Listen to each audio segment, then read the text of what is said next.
Olá pessoal, bom dia. Bom dia.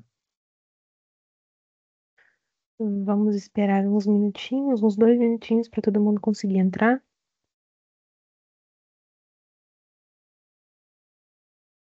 Claro, tranquilo.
Bom dia a todos que estão entrando agora, só para passar para vocês, estamos aguardando um pouquinho aqui, uns minutinhos para o pessoal entrar aqui na reunião aqui do webinar e assim que entrar um bom volume de pessoas aqui, a gente já começa.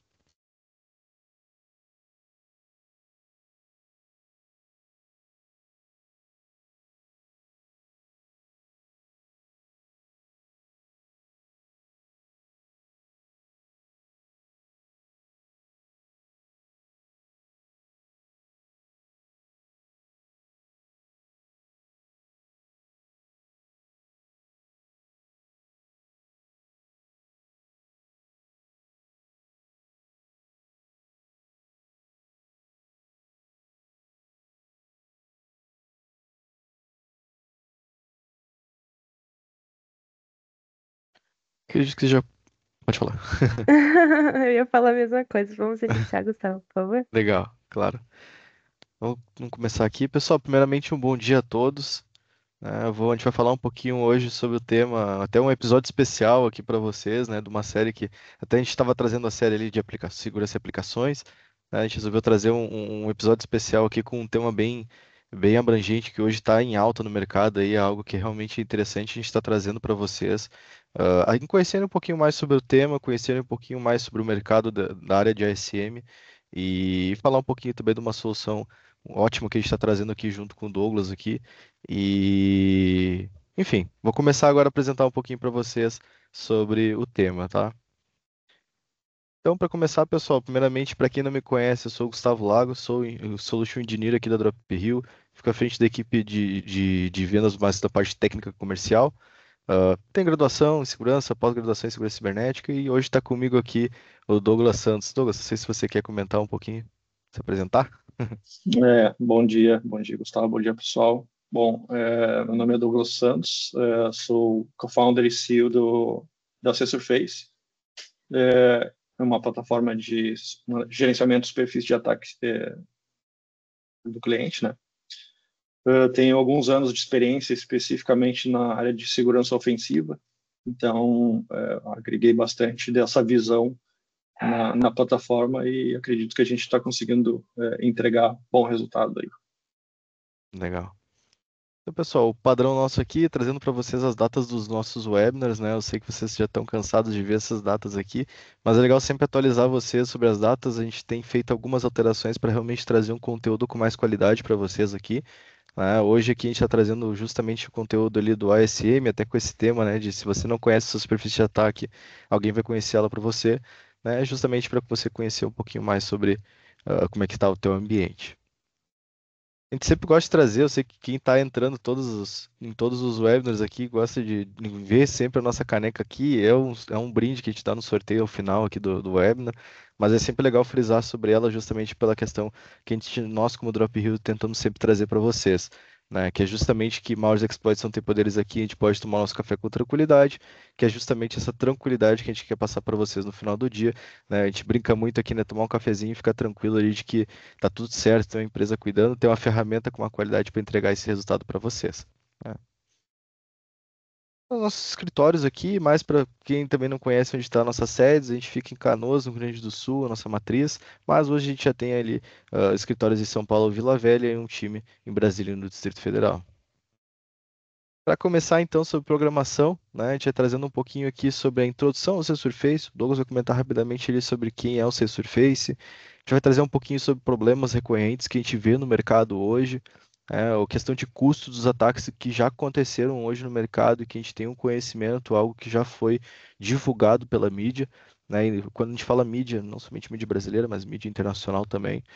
A apresentação e uma demonstração do Surface, até para vocês entenderem ali como é que a gente resolve ali os problemas ah,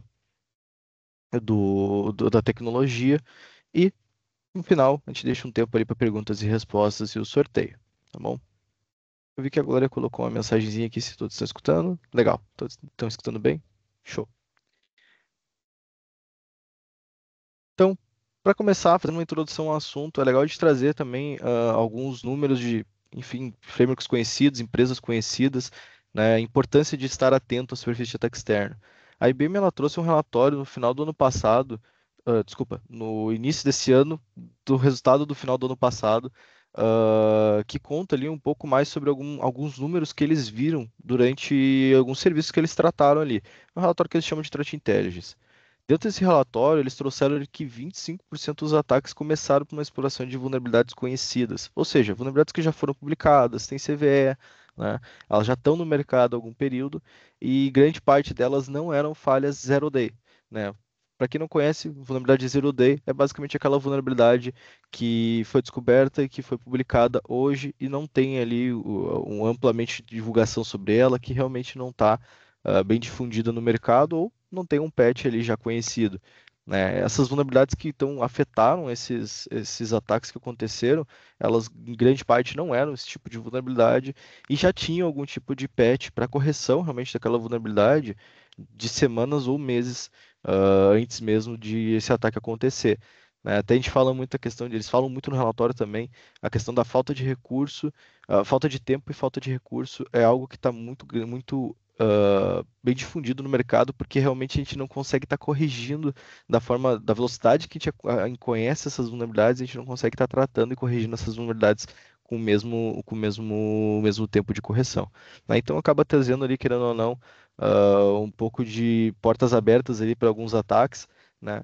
Mas também a superfície de ataque aqui que a gente está falando, ela entra em vários quesitos aqui, até a gente traz aqui uma imagenzinha aqui que estava circulando no mercado, né? Depois o Douglas vai falar ali até em relação ao Surface, mas, né, o CISO pergunta, né, quantos hosts Windows a gente tem, né? Aí o cara do antivírus lá fala 7.864. O cara que gerencia os dispositivos, 6.321. Né? Ou seja, a gente está vendo aqui que a gente não tem um padrão de numeração, a gente não consegue controlar todos os ativos que a gente tem nos nossos ambientes, e isso é um problema. A gente não saber realmente o que a gente tem dentro do nosso ambiente pode trazer realmente a questão ali, volto a comentar da questão da falta de recurso para poder validar ali realmente o que a gente tem dentro do ambiente, falta de tempo para procurar esses ativos e também acaba mantendo todas essas portas abertas ali para novos ataques, para novas vulnerabilidades, para realmente com que o atacante busque um pouco mais trazer ali, atacar e fazer um incidente dentro do ambiente de vocês. Aí eu passo a palavra para o Douglas explicar rapidamente aqui sobre quem é o seu Surface. Bom, o Surface ele é uma plataforma SaaS, né? Então, que visa oferecer a visão do hacker para que a empresa consiga se antecipar, né? Então, de forma contínua. Então, problemas que são muito comuns, né? Surge uma vulnerabilidade lá, qualquer que seja, crítica, publicada na internet, ou seja, se vier, né? Os hackers começam a fazer o ataque em cima daquele CVE, né? E a mídia começa a alertar sobre o problema. Aconteceu agora recentemente numa vulnerabilidade no SharePoint, né? On-premise.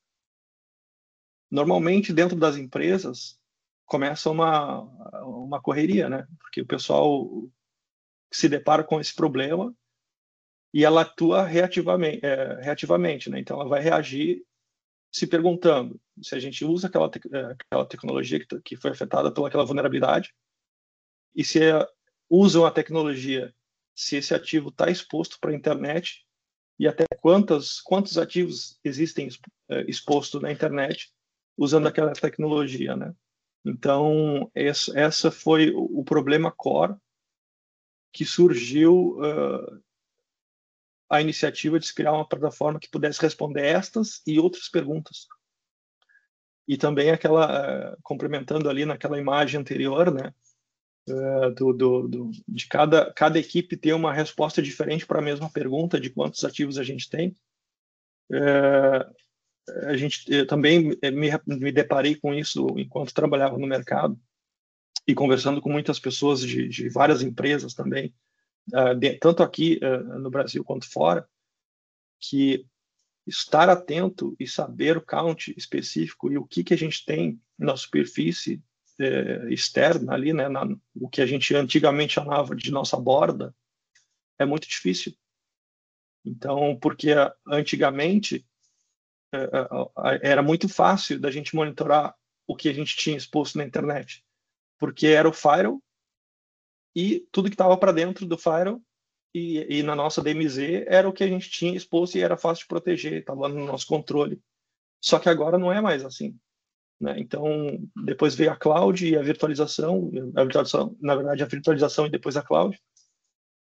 E agora a gente tem empresas que usam 3 ou 4 clouds diferentes, on-premise, tem serviço SaaS contratado, tem fornecedor, tem recursos espalhados por aí em serviços diferentes, né? Então fica mais complexo de estar monitorando. Só que se alguma coisa nossa for atacada que não está no nosso escopo ali, no nosso monitoramento, a gente acaba impactado da mesma forma, né? Então esse é um problema que a gente visa resolver com a plataforma do superfície de ataque externo.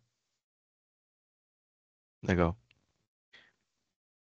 Trazendo para vocês aqui, então, né, antes de a gente começar a falar também sobre como é que a solução vai atuar para resolver o problema de vocês, a gente tem que contextualizar para vocês o problema, né? A gente trouxe 3 problemas principais que a gente vê hoje no mercado.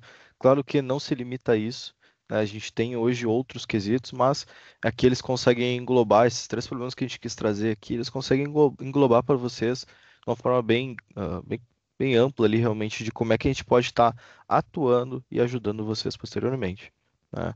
Então, primeiramente, a falta de visibilidade, né? Até disso tudo que a gente vem comentando aqui desde o início aqui, isso fica claro, né? A gente tem esse problema de falta de visibilidade.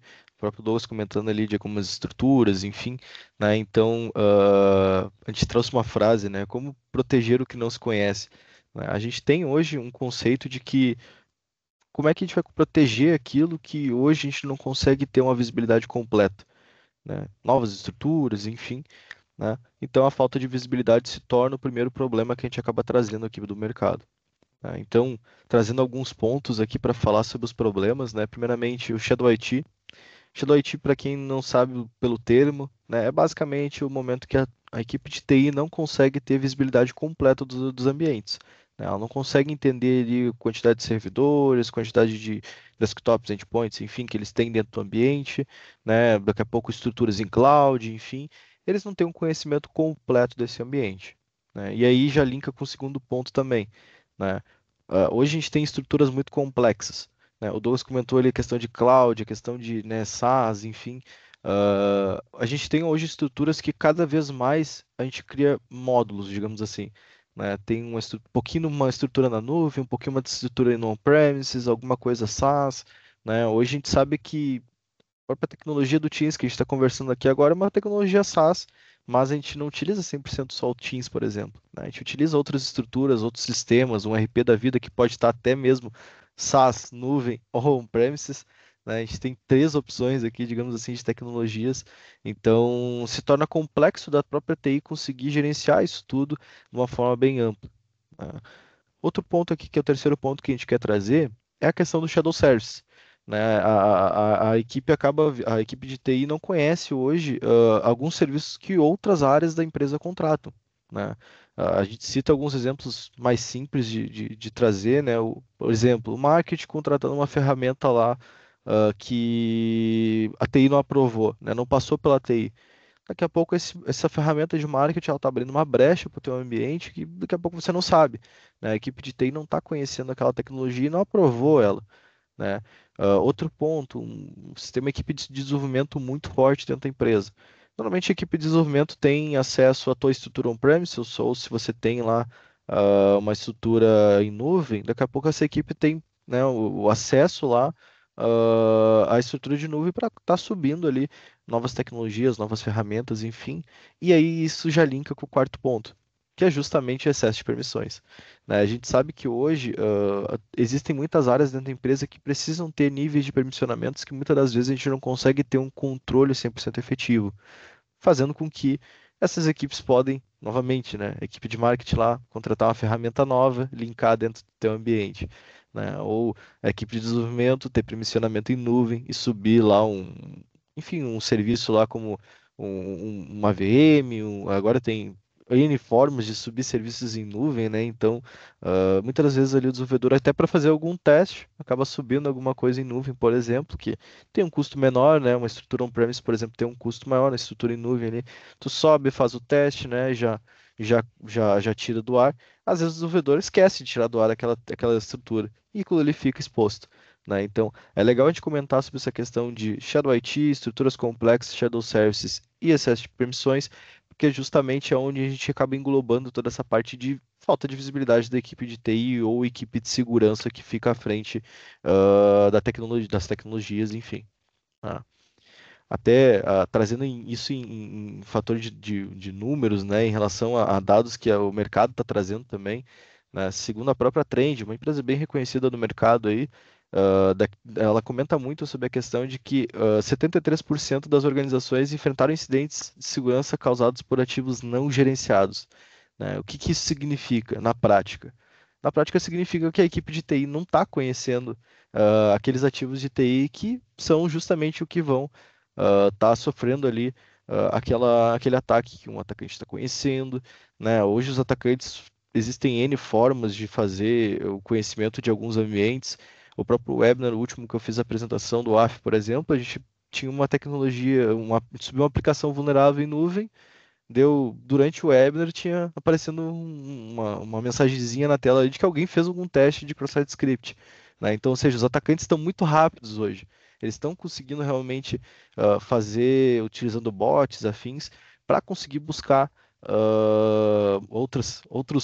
digamos que outras empresas a serem vulneráveis, né? E outro ponto que os líderes de segurança estão trazendo é que a má gestão da superfície de ataque ela aumenta o risco para o negócio, né? Por quê? É justamente esses números que a gente está trazendo anteriormente. 91% dos líderes sabem disso. Mas na prática a gente sabe que hoje não se tem essa efetividade de realmente ter uma gestão completa da superfície de ataque para realmente evitar e reduzir no final do dia o risco que vocês vão ter dentro da empresa. Ainda também a SG Global, uma empresa bem conhecida também do mercado, ela traz ali que 69% das organizações sofreram ataques cibernéticos causados por ativos desconhecidos ou mal gerenciados. Então a gente está vendo aqui que os números também são semelhantes, né? São variações, claro, obviamente são pesquisas independentes, são pesquisas diferentes, mas os números são semelhantes, porque justamente a gente está vendo que é algo que tá muito em alta, tem que ser tratado de uma forma mais adequada. E aí, justamente, entra a tecnologia que o Douglas traz aqui, que é para resolver realmente esse tipo de problema. Aí, Douglas, passa a palavra para você comentar um pouquinho também. Sim. E essa crescente demanda, né, esse reconhecimento do problema, que é o primeiro passo, né, originou uma sigla bem comentada agora, uma buzzword ainda criado pelo Gartner, que é o CTEM, né? Então, o formato de estar monitorando e checando continuamente, né? Então, a plataforma ASM, ela tem um pouco desse papel, na verdade, ela é uma peça fundamental para se ter um CTEM efetivo, né? Como que o Surface atende, né, e resolve esse problema? Primeiro, ele faz o discovery contínuo de ativos, né, com ou sem integração. Então, ele permite que tu faça a integração nas multi-clouds que tu possa ter, ou nas plataformas de firewall ali, né, de CDN. tanto para fazer validações quanto para importar ativos, mas ele também faz o processo sem essa integração. Então, ele já te entrega, nos primeiros minutos que a gente começa a utilizar a plataforma, ele já te entrega o que é possível enxergar da tua empresa de fora, né? Então, a visão que o hacker vai ter da tua empresa, ele já te entrega. E ele tem alguns diferenciais em relação a outras plataformas, que normalmente uma plataforma desse tipo, tu precisa fornecer para ela o domínio que tu quer monitorar e ela basicamente vai enumerar subdomínios e te mostrar os subdomínios que aquele domínio tem. E a nossa plataforma ela vai muito além disso. Então ela fornece o domínio principal, a gente sempre recomenda, fornece aqui o seu domínio principal, ela vai encontrar outros domínios que a tua empresa tem, ela vai encontrar outras empresas que a tua empresa tem, os domínios que essas outras empresas têm, os ativos que estão pendurados embaixo de todos esses domínios, de todas essas empresas, né? E vai descendo em vários níveis que depois eu vou entrar mais em detalhes. Então, é uma abordagem completamente diferente para entregar para o cliente realmente o que existe na superfície de ataque de fato, e não só dentro daquilo que ele já conhece, né? Daquele domínio que ele já conhece. Alguns casos, né, que a gente trouxe aqui. Tem uma empresa que a gente que usou nossa plataforma, que a gente sempre pergunta para todo mundo que entra, né, que faz um onboard com a gente ali nas primeiras reuniões, quantos ativos tu tem na internet? E essa pergunta é uma pergunta meio pegadinha, digamos assim, porque se ele está nos contratando é porque ele normalmente não sabe quantos ativos ele tem, né? Então, mas a gente pergunta. E até hoje ninguém acertou, tá? Só um spoiler, ninguém acertou. Só que tinha uma empresa, que é uma empresa muito grande, inclusive, bem conhecida. A gente não pode falar nomes aqui por causa de NDA, né? Então, mas é só para citar. Essa empresa monitorava 84 ativos. E ela utilizava scan de vulnerabilidade tradicional, processos mais tradicionais e estáticos ali, né? Para monitorar esses ativos. E ela acreditava que 84 ativos eram 100% do que ela tinha exposto na internet. Nos primeiros minutos, ali durante a call, praticamente, a plataforma revelou que mais de 500 ativos que aquela empresa tinha que estavam expostos na internet, ou seja, ela monitorava aproximadamente 15% do que ela tinha. E todo esse resto, provavelmente ela ia descobrir conforme algum incidente ocorresse, né? Então, isso é um problema. E isso aqui não é fora da realidade. Isso aqui acontece com a maioria das empresas. Alguns em um número maior de ativos, alguns em número menor, mas até hoje ninguém acertou o número de ativos ou chegou próximo, o que é assustador, né, na verdade. Outro case, tem um banco nacional bem grande aí também, que identificou uma empresa inteira fora do monitoramento da segurança. Então, lembra que eu comentei que a nossa plataforma tem um diferencial, que ela encontra outras empresas também, dentro ou fora do país e tal, que estão atreladas à tua empresa e que deveriam estar sendo monitorados, né? Então, esse banco identificou na verdade, coloquei uma empresa, mas na verdade foram duas. Uma foi dentro do Brasil e uma foi fora. Só que a de fora tinha poucos ativos, mas enfim. A plataforma identificou e o cliente identificou uma empresa inteira com vários ativos lá que estavam fora do monitoramento da segurança.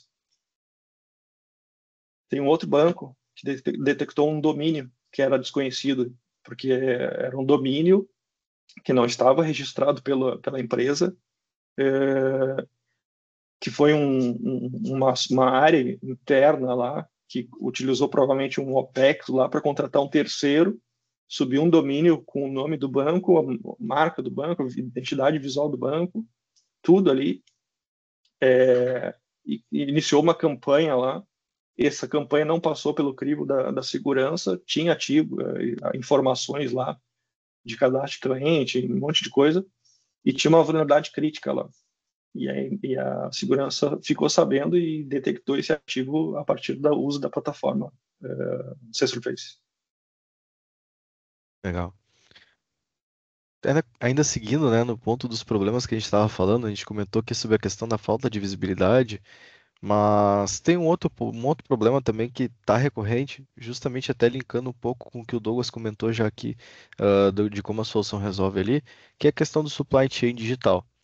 Basicamente, hoje existem muitas fragilidades em relação das dependências que a gente precisa de tecnologias, de bibliotecas, enfim, de terceiros, né? Então, ter essa visibilidade também é importante. Que, querendo ou não, a gente está utilizando uma ferramenta, uma tecnologia de alguém que a gente muitas vezes utiliza para ajudar nesse momento, ajudar ali aquela ação que a gente está realizando, né? E aí, N conceitos aqui, mas para trazer provavelmente em relação a essa tecnologia muitas das vezes, depois de algum período de tempo, ela para de ser atualizada, né? O autor, o criador ali daquela tecnologia, daquela biblioteca, enfim, parou de trabalhar naquela ação, mas aquela biblioteca continuou no teu ambiente, né? E isso são alguns outros exemplos que a gente pode estar trazendo, né? Até ainda falando em números, isso também, a Usenix trouxe aqui para nós que 25, quase 25% dos registros DNS eles estão desatualizados.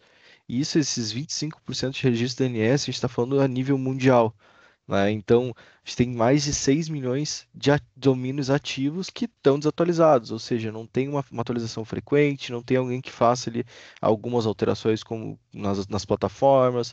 Tem hoje páginas que estão disponibilizadas e que não são utilizadas, né? Isso acaba fazendo com que, no momento que aquele domínio ou ele expira ou ele já não se torna mais válido, alguém pode comprar, né? O famoso registro stale que eles chamam ali, que é justamente comprar esse domínio e aí fazer ali o próprio hijack de domínio, que é realmente entrar nesse domínio e realmente fazer algumas alterações nele, né?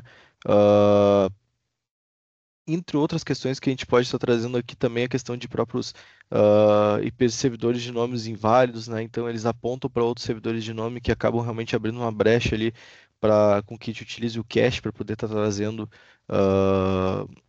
porque essa empresa vai estar efetivando um ataque nesse cache para conseguir acessar lá uma plataforma, enfim, uma tecnologia e que muitas das vezes nem é direcionada, né? Muitas das vezes eles fazem porque eles sabem que existem várias empresas usando aquela biblioteca, utilizando aquela tecnologia e acabam realmente se aproveitando disso para conseguir trazer esse tipo de problema, né?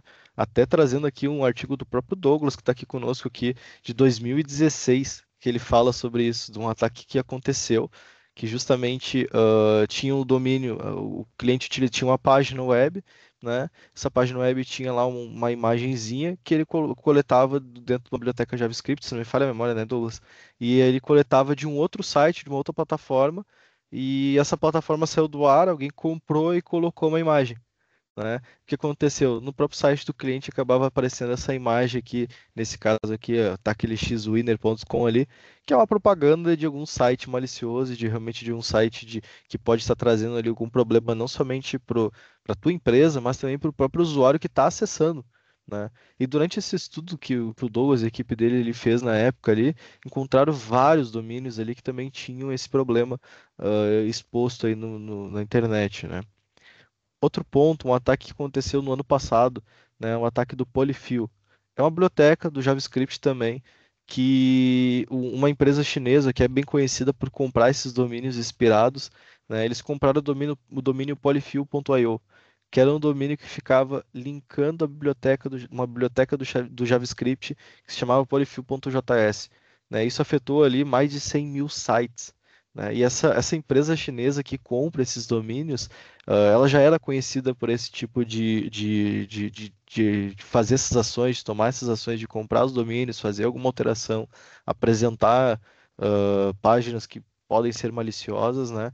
Redirecionando, querendo ou não, o usuário para um site malicioso, principalmente para dispositivos móveis que têm uma fragilidade ali na questão de segurança ali, de conseguir ter se houve uma alteração do código, verificar se teve uma alteração do código, enfim, da página, né? Os navegadores dos equipamentos, no caso, do computador, Windows, macOS, Linux, enfim, eles já têm uma tecnologia já mais de conseguir proteger contra alteração de códigos, por exemplo, né? Mas igual, de qualquer forma, eles conseguiam fazer de que formas de conseguir evadir essas tecnologias de proteção, né? Então, isso acabava realmente acarretando ali que a gente teve ali um incidente a nível global aí conhecido justamente porque muita gente utilizava essa biblioteca do Polyfill do JavaScript, né?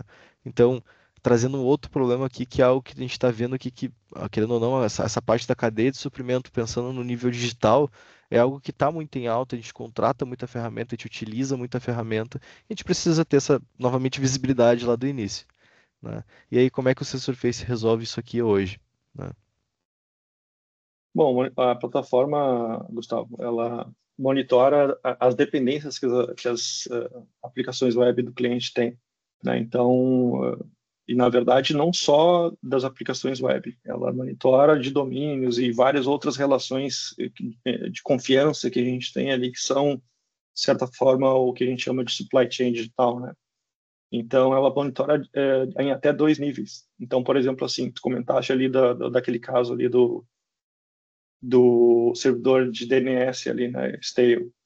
Então, por exemplo, imagine que a gente tem um nosso domínio da nossa empresa e o servidor de NS, lá o registro NS, o servidor de DNS da nosso, que é autoritativo para o nosso domínio, a gente tem normalmente 2, né? Pode ter mais, mas normalmente é 2.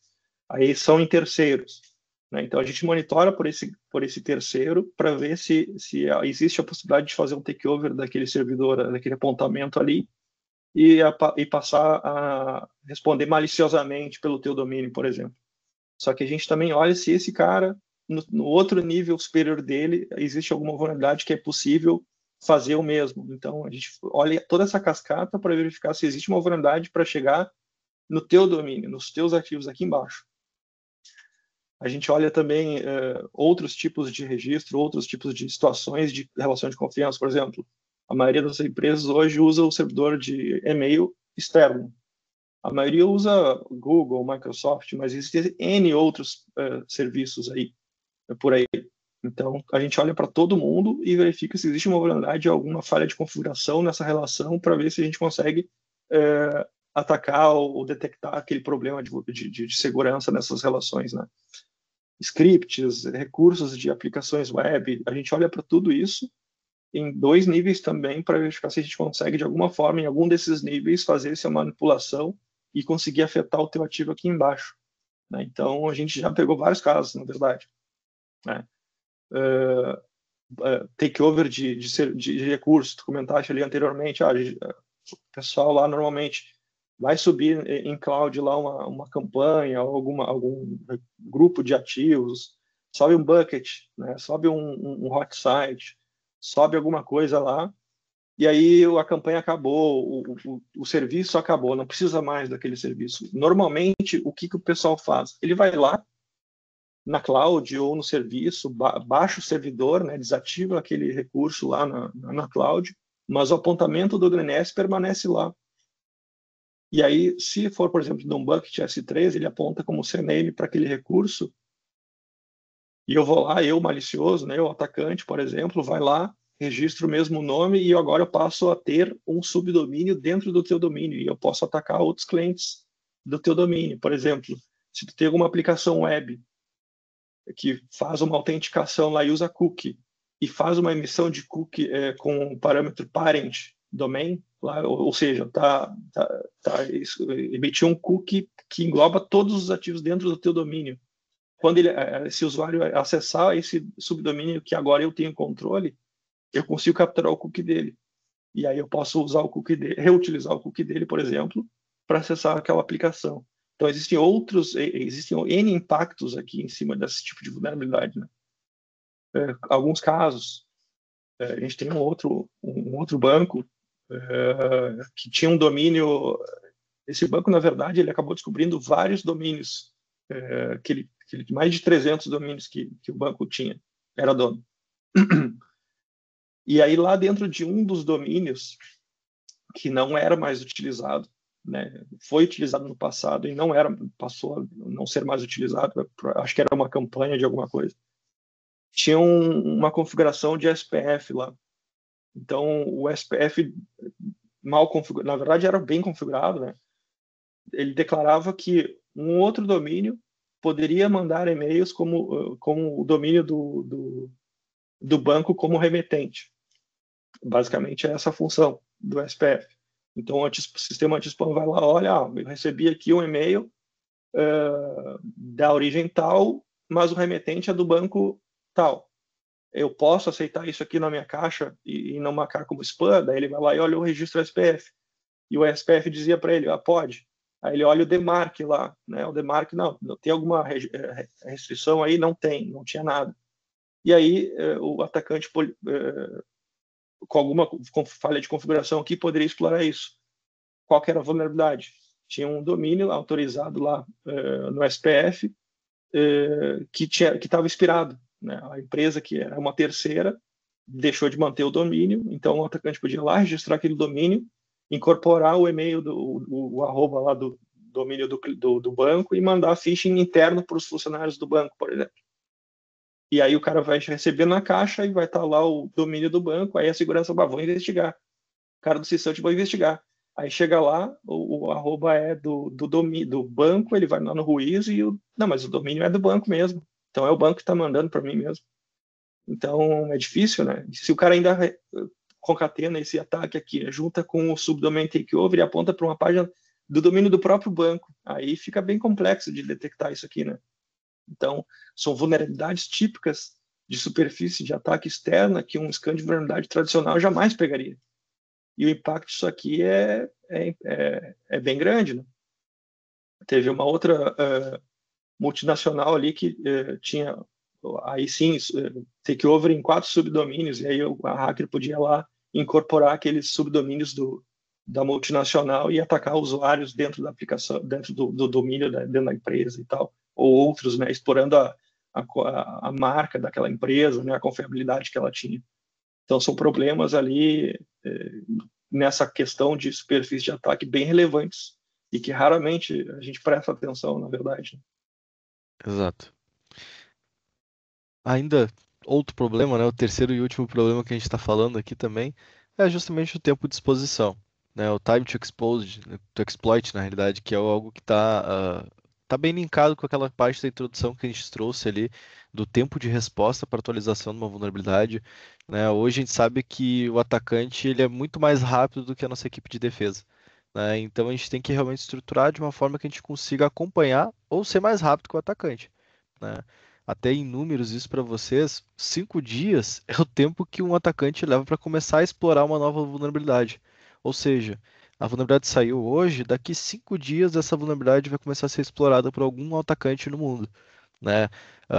Essa vulnerabilidade foi exposta, enfim, foi apresentada para o mercado, né? Então a gente acaba trazendo, querendo ou não, ali um tempo muito curto para se fazer a avaliação, para se entender aquela vulnerabilidade. E muitas das vezes, obviamente, depende de necessidade de negócio, né? Enfim, mas tem empresas que acabam trazendo ali um scan mensal, um scan semanal, um scan, às vezes até semestral, né? De vulnerabilidades no ambiente. E a gente sabe que a quantidade de vulnerabilidades que estão aparecendo hoje no mercado, isso já não se torna tão efetivo, né? Tem casos de empresas, obviamente, que vão estar trazendo um scan ali de a cada 3 dias, tranquilo, né? Mas igual, de qualquer forma, nesse período que ela está executando aquele scan, pode existir uma nova vulnerabilidade que ela só vai ser validada depois do 6º dia, né? Então, o tempo que a gente acaba tendo ali de exposição realmente acaba sendo algo muito amplo. Até nesse relatório aqui eu não vou lembrar agora da M-Trend, se não me engano, ele trouxe que no último relatório que eles tinham feito, o tempo que um atacante levava para começar a explorar uma vulnerabilidade era 32 dias. E nesse último relatório foi de 5 dias. Então, a janela, querendo ou não, ali de tempo para conseguir corrigir e verificar reduziu, né? O que a gente tinha ali um tempo, digamos que maior, né, de 30 dias, por exemplo, para poder descobrir a vulnerabilidade e corrigir, se tornou 5 dias. É algo que hoje não tem como se acompanhar, né? A gente tem métodos tradicionais hoje que não tem essa velocidade que a gente consiga estar atuando e resolvendo, né? Então, justamente o Sensor Face aqui ele já traz isso para tentar resolver, né, Douglas? Sim, sim. Esse é um problema bem relevante também, né? Porque aí eu linko já lá no início com aquela pergunta, né? O grande norte quando a gente olha para a superfície de ataque, surgiu a vulnerabilidade, a gente tem a tecnologia, a gente tem o ativo exposto, né, na internet com aquela tecnologia. como que acontece normalmente na empresa? Acontece essa pergunta e aí o pessoal sai e faz todo um trabalho manual para tentar achar e nas bases, nas informações ali, se tem aquela tecnologia. Às vezes não encontra e aí se dá por, não usamos. Na verdade, usa, só não está atualizado no CMDB, ou seja, lá a fonte do dado que ele trouxe ali. Mas vencida essa questão, né, desse primeiro problema, imagina que a gente tem a tecnologia, detectamos a tecnologia. Quanto tempo vai levar para corrigir? Né? Tem que fazer um processo para encontrar quem é o dono do ativo. Aí tem que iniciar um processo para comunicação do proprietário do ativo. Aí o dono do ativo tem que dar a devida importância para aquele problema, tem que fazer a alocação de recursos, tem que começar a fazer a análise de impacto ali para ver o que vai acontecer, qual que é a correção, quanto tempo eu preciso. Aí faz a agenda change lá, né, para fazer aquela mitigação lá, aquela correção daquela vulnerabilidade. E aí, esse período todo, normalmente é muito maior do que 5 dias, né? Muito maior do que 5 dias. A média, se eu não me engano, global é mais de 123 dias. Então, o tempo de exposição é muito grande. Então, enquanto o hacker está lá explorando na partir do 5º dia, quando sai uma CVE específica, e está explorando em massa, ele nem quer saber, às vezes, quem que ele está atingindo lá, ele está buscando atacar todo mundo e colher os louros ali do que ele conseguir, né, para monetizar ou verificar o que foi invadido depois, né, ou monetizar de alguma forma direta ou usar aquela plataforma invadida para atacar outros, né, para se mascarar. Então, a partir do momento que ele faz isso do 5º dia em diante, a gente precisa reduzir a nossa exposição, porque senão a gente já vai acabar em algum momento ser invadido também. Porque se a gente leva um processo ali de scan de vulnerabilidade mensal, por exemplo, né, tradicional, scan de vulnerabilidade tradicional mensal, e aí a gente iniciou o scan hoje, amanhã sai uma vulnerabilidade CVE qualquer. Quando que a gente vai detectar essa vulnerabilidade? O scan está rodando lá nos números de ativos, e aí depende do número de ativos que a gente está no pool do scan ali, né? Pode ser que o nosso scan seja mensal e aí a nossa plataforma seja atualizada em alguns dias depois que já iniciou esse scan. Aí chega na data do próximo scan, vai rodar de novo. Aí tem quantos ativos a gente tem? Tem 5 mil, 10 mil, 300 mil. Quanto tempo vai levar para chegar naquele ativo? Então pode ser que mesmo mensal, essa vulnerabilidade vai aparecer daqui a 2 meses lá na tua lista lá. E aí, pô, tu já tem 2 meses de exposição. Ou 1 mês de exposição, e o cara está atacando a partir do 5º dia. Então, como que a gente aborda esse problema, né? Olhando para a nossa superfície ali. Bom, scan de vulnerabilidade, a gente tem scan de vulnerabilidade ativo, passivo e preemptivo. Né? O ativo é o scan que fica testando realmente se, beleza, encontrei aqui a condição, então executo tal situação e se ela for verdadeira, o ativo está de fato vulnerável e eu explorei.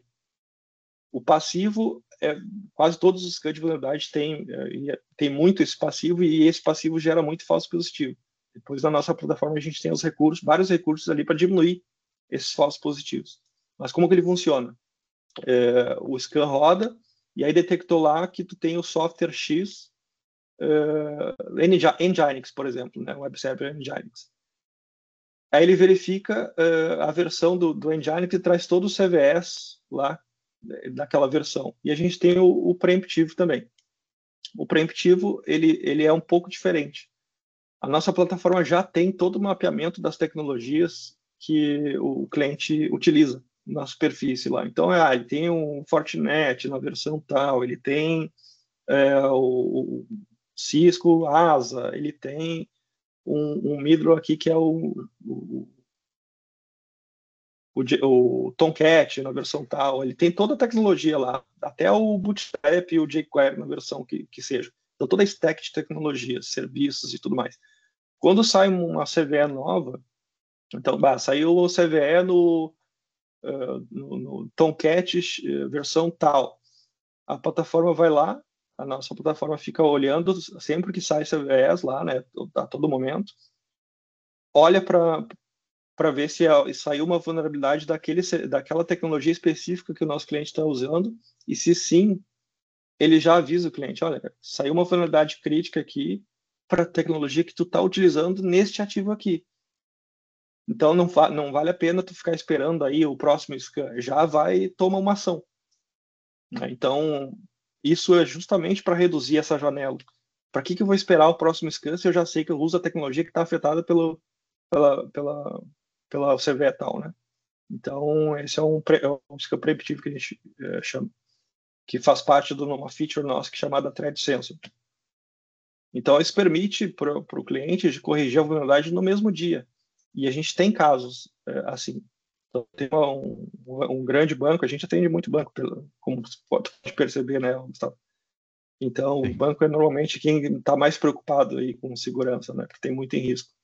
A gente tem um banco que corrigiu uma vulnerabilidade do FortiJump no dia que foi publicado o CVE. Então, foi publicado o CVE, saiu muita notícia em cima, porque é uma vulnerabilidade extremamente crítica, que possibilitava o atacante fazer o takeover do equipamento, né, do Fortinet ali na on-premise ali, e o cliente conseguiu detectar a vulnerabilidade e corrigir no mesmo dia. Então, reduziu lá da média global de 123 dias para 0, né, basicamente. E outras 3 empresas detectaram vulnerabilidades igualmente problemáticas ali no primeiro dia de uso da plataforma. Ou seja, já existiam aqueles problemas que ele não sabia.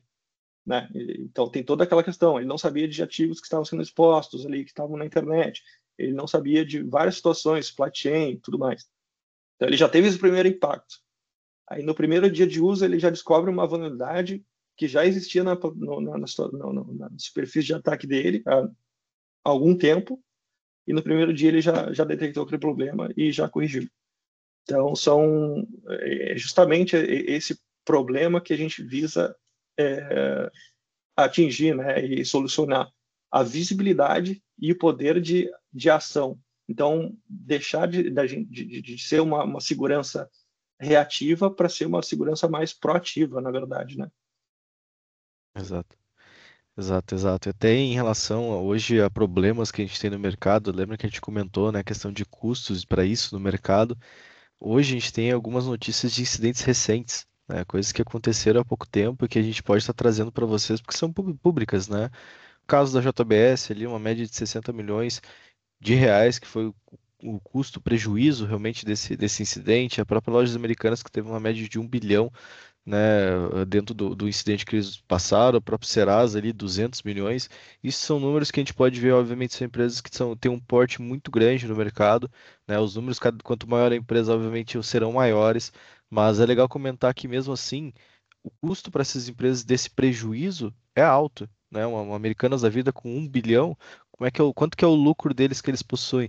Se for parar para comparar, é um prejuízo alto, querendo ou não, né? Até algo que a gente quis trazer aqui de uma notícia de algo que a gente viu que a gente trouxe do mercado aqui, que 2,2 trilhões em 3 anos é o custo que vai ser de um ataque. Ou seja, isso no total dos 3 anos no Brasil, né? Ou seja, o prejuízo que a gente estima que tenha.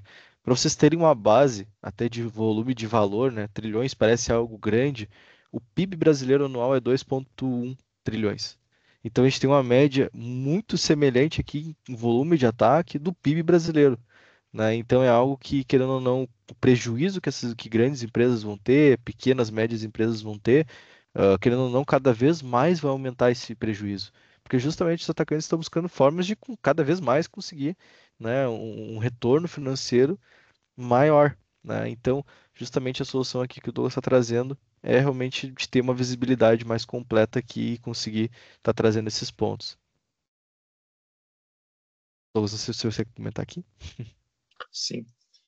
Bom, a plataforma ela entrega o que a gente sempre comenta, né? O que a gente propaga na nossa plataforma. Ela te entrega a visão do hacker.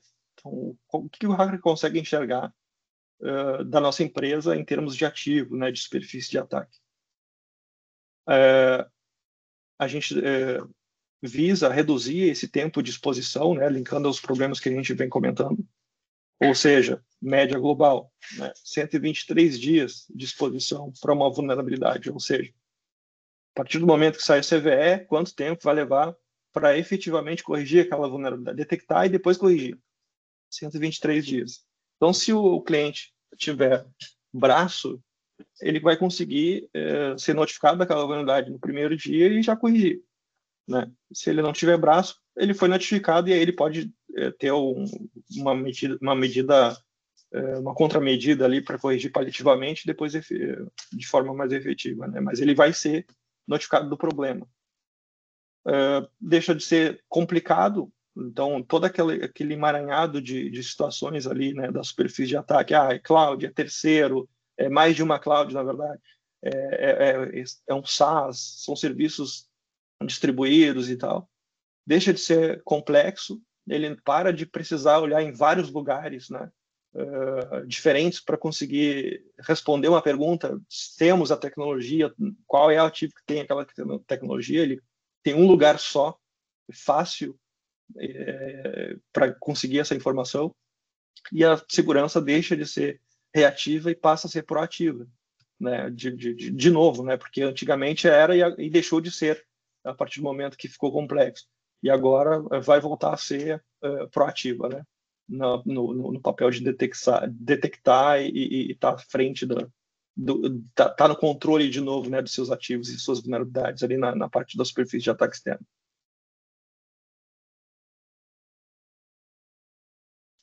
Alguns diferenciais, né, voltando na questão de diferencial especificamente do Discovery, da plataforma. Normalmente o nosso concorrente ou nossos concorrentes têm uma abordagem mais tradicional, que pega ali a superfície, o domínio que o cliente que o cliente entrega e enumera subdomínios, basicamente. Algumas são um pouquinho mais espertas e olham lá, eu detectei que tu tem uma aplicação web aqui e que tu tem um certificado digital que cobra um outro domínio. Então tem esse outro domínio aqui que parece ser teu e te pergunta se tu quer adicionar. Só que aí a plataforma não te permite que tu adicione. Aí tu tem que mandar um e-mail para os caras ir lá e adicionar, e aí passam a cobrir aquele domínio se tu tiver o licenciamento adequado para isso. Então ela é um pouco amarrado ali no que ela consegue te entregar. E tu precisa partir de um ponto do domínio que tu já conhece. O C-Surface ele é um pouco diferente. Tu ainda assim precisa colocar lá um domínio, né? Então, o teu domínio principal, a gente sempre recomenda, porque tem mais coisa ali dentro. Ele vai fazer o que o tradicional faz, só que ele vai muito além. Ele vai descobrir outros domínios que tu tem. Então, se a tua empresa tem lá 300 domínios, e alguns deles tu nem sabe que existem, ela vai te entregar. Olha, tem esses 300 domínios aqui. Se a tua empresa faz parte de um grupo ou foi adquirindo várias empresas ao longo do tempo, né? Ou dentro ou fora do Brasil, ou se daqui a pouco um dos donos tem mais de uma empresa, e isso é muito comum em empresa familiar, né? O cara tem um monte de empresa e a outra empresa não tem nada de forma direta, mas o cara bota na mesma estrutura. Ele vai mostrar as empresas, todas as empresas que foram encontradas, e vai olhar para esses domínios que essas empresas têm e te mostrar ali também. Então, olha, essa aqui é, na verdade, toda a tua superfície de ataque em termos de empresas e domínios. Aí depois ela vai descer, ela vai olhar os ativos que estão embaixo desses domínios, IPs, seja onde esteja, né? On-premise, N clouds, N serviços por aí. Aí ele vai descendo, né? Vai ver os IPs, onde que estão. Se tu tem uma ASN, ele vai te trazer os ASNs que tu tem, se tu tem mais de um. Olha, esses prefixos são os teus prefixos de IP aqui, né? Mesmo que eles não tenham um FQDN, um domínio atrelado. Aí depois ele vai olhar o supply chain de todo esse pessoal, todos esses ativos. Então, e vai descendo de níveis, até 2 níveis, né? Então ele vai olhar para tudo isso e, cara, tudo isso aqui é a tua superfície de ataque, e não só aquele www embaixo do teu domínio, ou aquele IP embaixo do teu www. Né? Ele vai olhar para toda a superfície e te entregar. Olha, é isso aqui que se algum hacker ele atacar, vai te gerar um impacto. alguns outros, um diferencial interessante nosso é que a gente entrega para o nosso cliente uma visão de passado e uma visão de futuro, para que ele consiga fazer a priorização correta. Então, por exemplo, sai o CVE específico lá. Uma plataforma tradicional entrega o CVSS, o score do CVSS, agora algumas estão adicionando também o EPSS, que é uma métrica de mercado, e a vulnerabilidade está no catálogo do Sysagov lá, que é o KEV, né? Então, o EPSS, na verdade, ele te diz, com machine learning, a probabilidade daquela vulnerabilidade ser explorada nos próximos 30 dias, né? Por movimentação de publicação e menções daquela vulnerabilidade, enfim, diversos fatores. Ele te dá uma visão de futuro. A gente também te dá uma visão de passado. Então, se aquela vulnerabilidade, isso aqui é o que a gente agora está entrando no mercado como exploit intelligence. Então, se aquela vulnerabilidade tem muita oferta de ferramentas de exploração, ou seja, exploits para a exploração daquela vulnerabilidade, então se torna mais fácil de explorar, né? Qualquer um pode pegar a ferramenta, mirar no teu ativo e explorar, basicamente. Então, essa é uma métrica importante. Se tem poucas exploits de ferramentas e uma outra vulnerabilidade que também é detectada na tua superfície tem muitas, talvez isso seja uma métrica importante para tu priorizar a correção, né? E a gente também entrega, através de honeypots espalhados por vários lugares aí no mundo, a detecção da tentativa de exploração daquela vulnerabilidade nos últimos 30 dias, que é a visão de passado. Ou seja, temos a vulnerabilidade, temos todas as métricas tradicionais, temos ali a oferta de exploit em cima daquela vulnerabilidade, temos as detecções e nível de interesse do atacante em cima daquela vulnerabilidade nos últimos 30 dias, probabilidade de exploração nos próximos 30 dias, tudo isso condensado num priorization ali. Então a gente consegue te dizer, essa vulnerabilidade, tu pode seguir o teu fluxo tradicional lá de gestão de vulnerabilidades, ou tu precisa monitorar um pouco mais de perto, né? Porque se isso aqui aumentar e a tendência parece que vai aumentar, então monitore mais de perto. Ou daqui a pouco não, acelere aí, adicione num SLA de 72 horas, alguma coisa semelhante para tratar, né? Ou não, pare agora mesmo e corrija o mais rápido possível, porque esse negócio aqui está pegando fogo. Então, basicamente, a gente consegue entregar aí diversas métricas e uma priorização muito mais efetiva, na verdade, para que a empresa não precise ficar gastando recurso corrigindo coisa que daqui a pouco nem é tão relevante, né? Só tem um CVSS um CVSS um pouco mais alto, porque é a severidade técnica, mas o impacto ou a probabilidade de impacto de exploração nem é tão importante assim. Legal.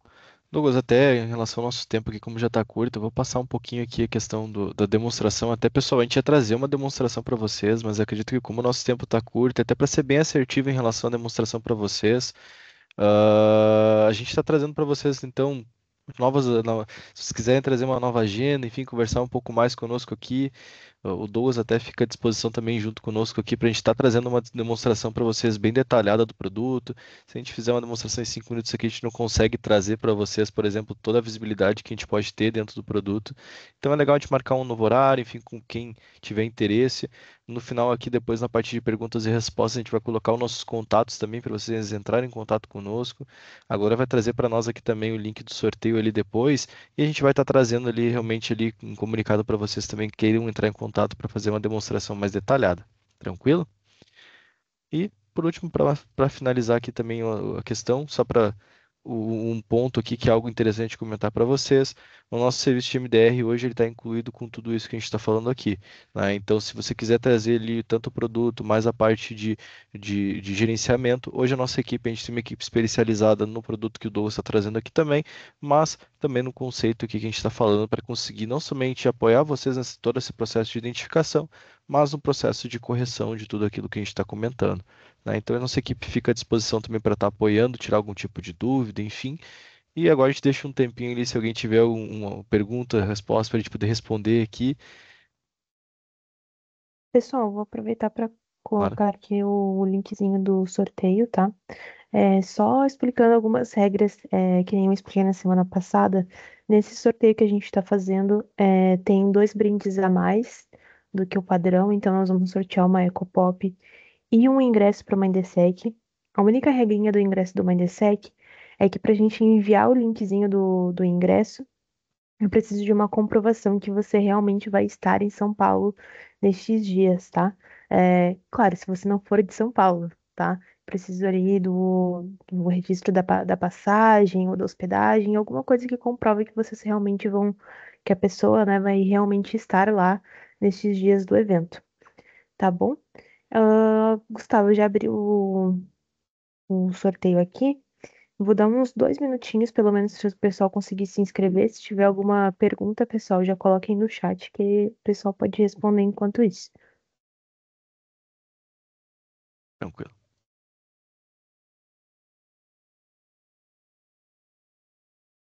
Pessoal, alguma dúvida, alguma questão que ficou ali em relação a todo o assunto que a gente trouxe aqui?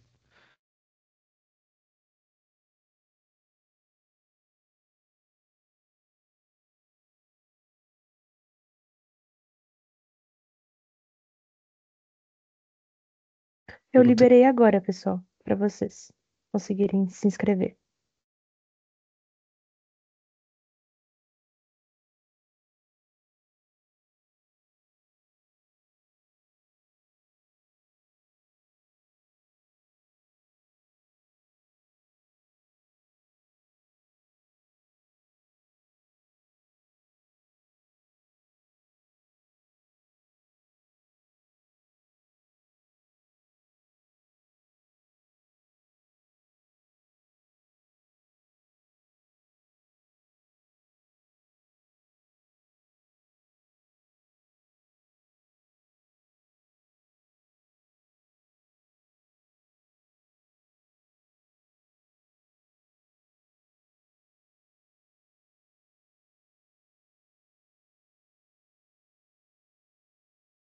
Só mais um minutinho, Gustavo. Se quiser já abrir o sorteador, te agradeço. Claro.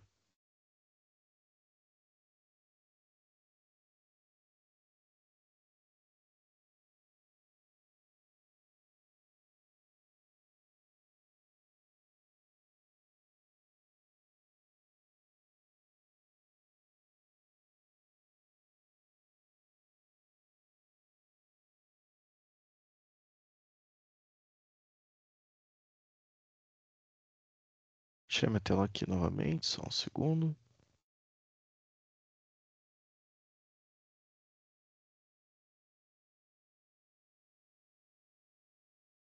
Acredito que estão vendo, né? Meu Teams acabou fechando aqui. Estamos vendo. Legal. Sim, vou te dizer quantas pessoas são. Uhum, São 18. Vamos começar primeiro pela caneca e a gente deixa os brindes mais top pro final. uhum. Tranquilo. Sorteando primeiro, número 7. Número 7 é Jones. Ó, Jones ganhou a caneca. O próximo, então, é o kit chimarrão, que é a cuia e a bomba. Legal. Vou sortear aqui. Número 11. Número 11, Lauane. Ó, Lawane ganhou o kit marrão, hein? Lauane Reis. Legal. O próximo, então, é a Ecopop. Legal. Deixa eu sortear aqui. Isso aí vai ser eu que vou ganhar. Número 2. Número 2 é Camila Beyer. Não sei se é assim que pronuncia, desculpa.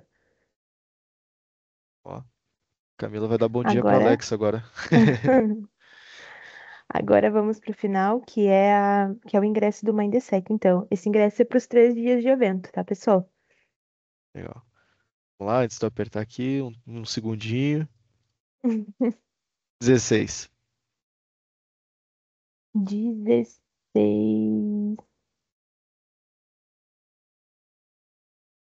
Luiz Gabriel. Nascimento. Ó, o Luiz vai nos conhecer pessoalmente lá no evento, então. Pessoal, eu entro em contato com vocês. Eu entro em contato com vocês para pedir o endereço, tudo certinho, até ali para a gente conversar, Luiz, sobre o ingresso do Mindesec. Nos vemos na semana que vem, então, com mais um webinar às 10 horas da manhã. Beleza. Obrigado, pessoal, pelo convite aí.